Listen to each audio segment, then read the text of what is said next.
Hello বন্ধুরা, কেমন আছেন সবাই? আজ আবার ইন্টারেস্টিং আর নলেজে পরিপূর্ণ একটি ভিডিও নিয়ে চলে এসেছি। বন্ধুরা, আজ আমি আপনাদের দেখাবো ফ্যাক্টরিতে ব্যবহৃত কিছু আধুনিক মেশিন, যা ফ্যাক্টরিতে কাজের গতিকে অনেক বাড়িয়ে তুলেছে। তো বন্ধুরা, চলুন দেখে আসা যাক সে সকল মেশিনগুলো। তার আগে একটি ছোট অনুরোধ, আমরা যেন এমনই ইন্টারেস্টিং আর নলেজে পরিপূর্ণ ভিডিও প্রতিনিয়তই আপনাদের জন্য তৈরি করে যেতে পারি, তার জন্য ভিডিওতে লাইক, শেয়ার, কমেন্ট করে আমাদেরকে উৎসাহিত করবেন। সাথে সাথে চ্যানেলটিতে যারা নতুন এসেছেন তারা পাশের লাল সাবস্ক্রাইব বাটনটি প্রেস করে আমাদের পরিবারের সদস্য হয়ে যাবেন। জয়তুন তেল প্রসেসিং। বন্ধুরা, জয়তুন তেলের কথা তো আপনারাও কম বেশি সবাই শুনেছেন নাকি? আর এটাও হয়তো শুনেছেন জয়তুন তেল অনেক উপকারী, কিন্তু আপনারা কি জানেন এই জয়তুন তেল কিভাবে তৈরি করা হয়? বন্ধুরা, জয়তুন একটি ফল, আর যা গাছ থেকে সংগ্রহ করে কারখানায় আনা হয়। কারখানায় এনে এই ফলগুলোকে ভালোভাবে পরিষ্কার করে নেওয়া হয়।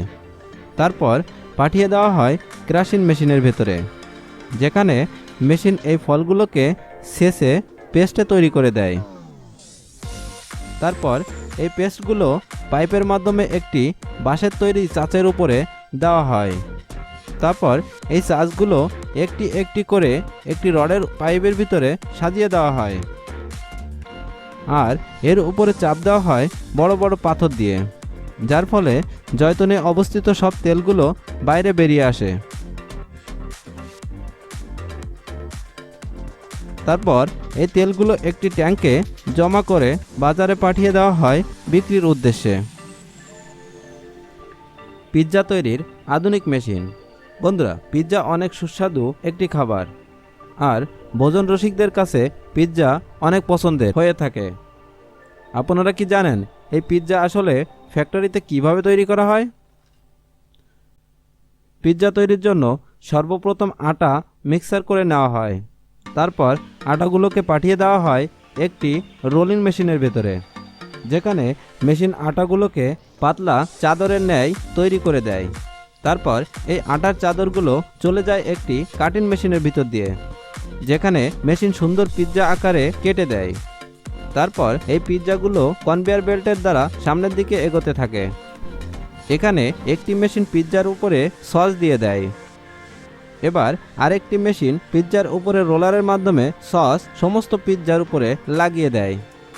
তারপর এই পিৎজাকে পাঠিয়ে দেওয়া হয় ওভেনের ভিতরে, যেখানে পিৎজাগুলো পুরোপুরি তৈরি হয়ে বাইরে বেরিয়ে আসে, আর এভাবেই তৈরি করা হয় pizza. Pineapple juice making process. বন্ধুরা, আনারসের জুস তৈরির এই মেশিন অনেক চমৎকার। এই জুস তৈরি করতে সর্বপ্রথম ভালোভাবে পানি দিয়ে ধুয়ে নেওয়া হয়।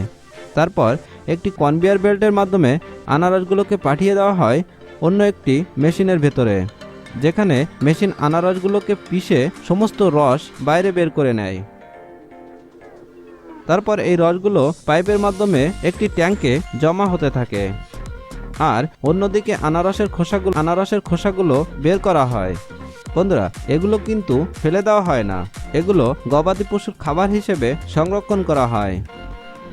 তারপর এই জুস বোতলজাত করে বাজারে পাঠিয়ে দেওয়া হয় বিক্রির উদ্দেশ্যে, আর এভাবে তৈরি করা হয় আনারসের জুস।